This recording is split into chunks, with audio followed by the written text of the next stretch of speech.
मेरा नाम सुलेमान मोहम्मद खान है। मैं कांग्रेस का प्रवक्ता हूँ, नेशनल मीडिया पैनलिस्ट हूँ, ऑल इंडिया कांग्रेस कमेटी का।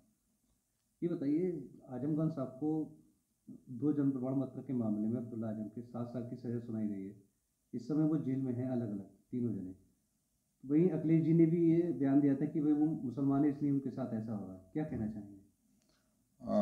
देखिए, जो उन्हें सज़ा हुई है वो तो एक न्यायालय का फैसला है, और किसी को भी सज़ा से लगता है गलत हुई है तो अपील कर सकते हैं। जहाँ तक अखिलेश यादव साहब का बयान है, मैं समझता हूँ आज़म खान साहब के साथ या उसके अलावा मुस्लिम लीडरशिप को ख़त्म करने की एक पूरी साजिश है।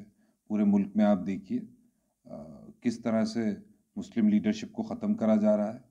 और मैं समझता हूँ जो रामपुर वालों ने 40-50 साल में एक लीडर तैयार किया, उसको एक साजिश के तहत ख़त्म कर दिया गया।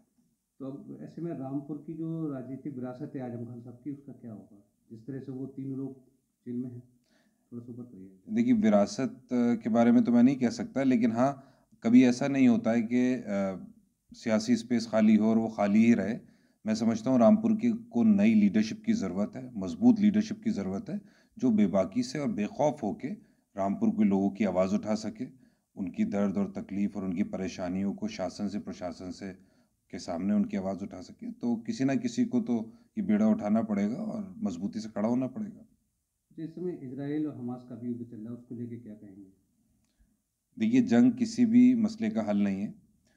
कांग्रेस वर्किंग कमेटी का रेजोल्यूशन है, जिसमें कांग्रेस पार्टी ने कहा है कि जंग नहीं होना चाहिए, किसी भी मासूम की जान नहीं जाना चाहिए, और फ़िलिस्तीन की इंडिपेंडेंट स्टेट के लिए कांग्रेस पार्टी साथ खड़ी है। और कांग्रेस पार्टी चाहती है कि फ़िलिस्तीन को फ़िलिस्तीन की इंडिपेंडेंट स्टेट के लिए उनको हक मिलना चाहिए, ह्यूमन राइट्स का और फंडामेंटल राइट्स का उनके प्रोटेक्शन होना चाहिए।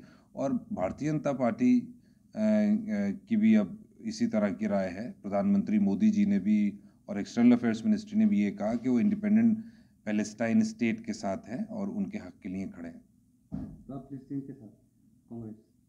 ये तो भारत की 70 साल से, कांग्रेस नहीं, प्रधानमंत्री मोदी ने भी कहा है, कांग्रेस ने भी कहा है, पूरे देश का यही मत है। 70 साल से कांग्रेस की भी कंसिस्टेंट स्टैंड है और भारत की भी यही कंसिस्टेंट स्टैंड है कि फिलिस्तीनी इंडिपेंडेंट स्टेट होना चाहिए। और जंग किसी मसले का हल नहीं है, मासूमों की जान जाना किसी मसले का हल नहीं है, वो किसी भी तरफ हो।